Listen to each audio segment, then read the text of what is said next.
Air Algérie, Algérie Ferry, un député traité de chien. Le parlementaire de la ville d'Oran, Kadane Djadi, qui est également membre de la commission de transport à l'Assemblée populaire nationale, était en mission d'inspection lorsqu'il a filmé et publié sur Facebook une vidéo montrant des passagers abandonnés qui embarquent in extremis sur le même bateau. Cette dernière a suscité une énorme polémique, attirant une vague de critiques à Algérie Ferry. Suite à cette dénonciation, une employée de la compagnie nationale a tenu des propos injurieux à l'égard du député. Elle l'a traité de chien et de trabandiste, avant de formuler de graves accusations sur Facebook.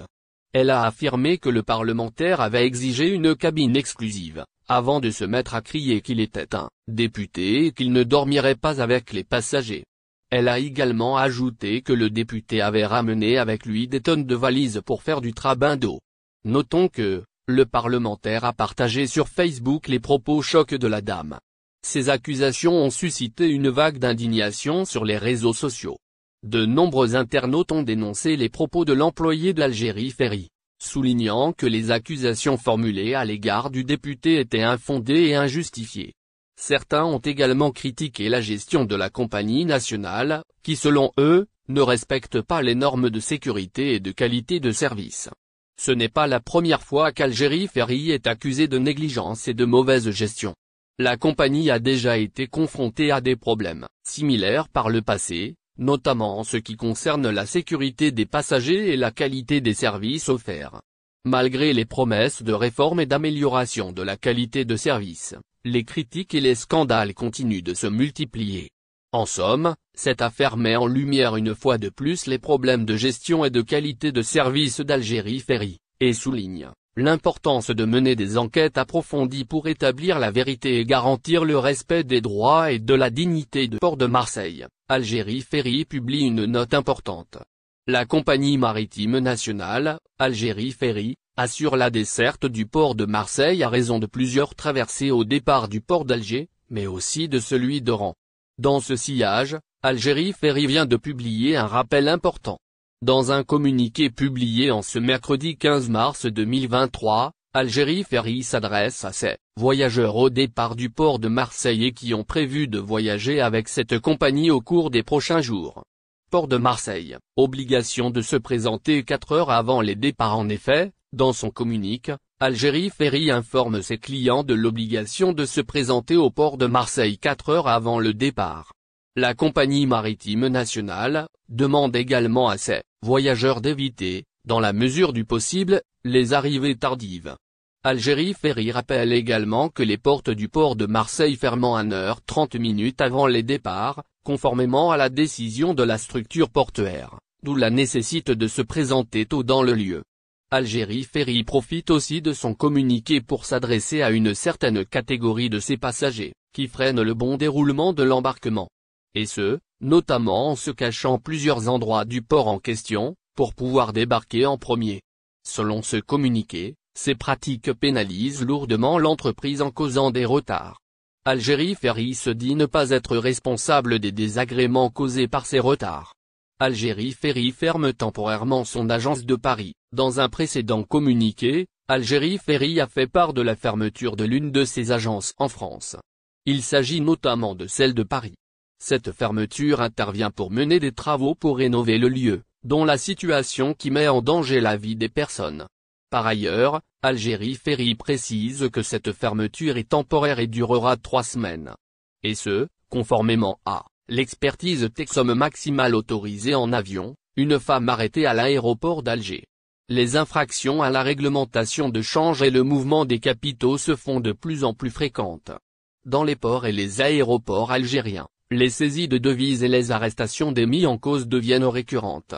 De nombreux voyageurs se retrouvent dans des situations d'infraction à la loi pour avoir dépassé le seuil limite des sommes autorisées.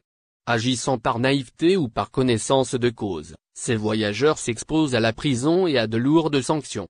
Cette fois, il s'agit d'un réseau criminel utilisant des documents bancaires falsifiés pour transférer des devises de et vers l'étranger. Selon un communiqué de la Direction générale de la Sûreté nationale paru ce mardi 14 mars, tout est parti de l'arrestation d'une jeune femme à l'aéroport international d'Alger. La police aux frontières de l'aéroport d'Alger a découvert en possession de la prévenue un document bancaire falsifié et une somme d'argent en devises. Les premières investigations ont révélé que la mise en cause active en bande organisée. La police arrête 4 personnes. L'enquête menée par les éléments de la police, des frontières, PAF, et les services de la brigade de police judiciaire de Bab el-Zouar ont permis le démantèlement de ce réseau criminel spécialisé dans le trafic de devises et l'usage de faux documents bancaires. Les services de sécurité ont arrêté 4 personnes âgées entre 30 et 50 ans dont une femme et la saisie d'importantes sommes en devises ainsi que des titres de banque falsifiés portant la somme de 8070 €. Les suspects seront présentés devant les services de la justice. Ils sont poursuivis pour les chefs d'inculpation, création de bandes criminelles, violation de la loi sur le change et la circulation des capitaux vers l'étranger. Ils sont également poursuivis pour faux et usage de faux de documents bancaires et administratifs et d'imitation de cachets. Somme maximale, autorisée en avion. Il faut noter que la loi algérienne fixe clairement le montant autorisé sans déclaration douanière ni bancaire. Dépasser le seuil, le transfert est considéré comme un délit puni par la loi. Ainsi, tout voyageur de nationalité algérienne est astreint à déclarer ses devises importées ou exportées au service des douanes si les montants dépassent 1000 € ou leur équivalent en d'autres devises. Pour les personnes non résidentes, tout voyageur de nationalité étrangère est astreint à déclarer ses devises importées ou exportées au service des douanes si les montants dépassent 5000 € ou leur équivalent en d'autres. Algérie Ferry, fermeture temporaire de l'agence de Paris. La compagnie maritime Algérie Ferry a précédemment fait l'annonce de l'ouverture officielle des ventes pour ses billets prévus pour la saison estivale 2023. L'ouverture des réservations entre en vigueur aujourd'hui et concerne les traversées vers l'Espagne et la France, annonce le communiqué d'Algérie Ferry. Cependant, cette bonne nouvelle tant attendue par les membres de la diaspora a été suivie par une autre annonce le lendemain, et qui concerne la fermeture de l'une de ses agences en France. Algérie Ferry annonce la fermeture temporaire de son agence de Paris dans un communiqué publié le 13 mars dernier. La compagnie nationale de transport des voyageurs a fait part de la fermeture de l'une de ses agences en France. Il s'agit bien évidemment d'une fermeture temporaire, qui intervient suite à la situation de ce lieu qui met en danger la vie des personnes, écrit Algérie Ferry dans son communiqué. N'oubliez pas, abonnez-vous à notre chaîne Olive News et activez les notifications pour recevoir nos publications en temps réel.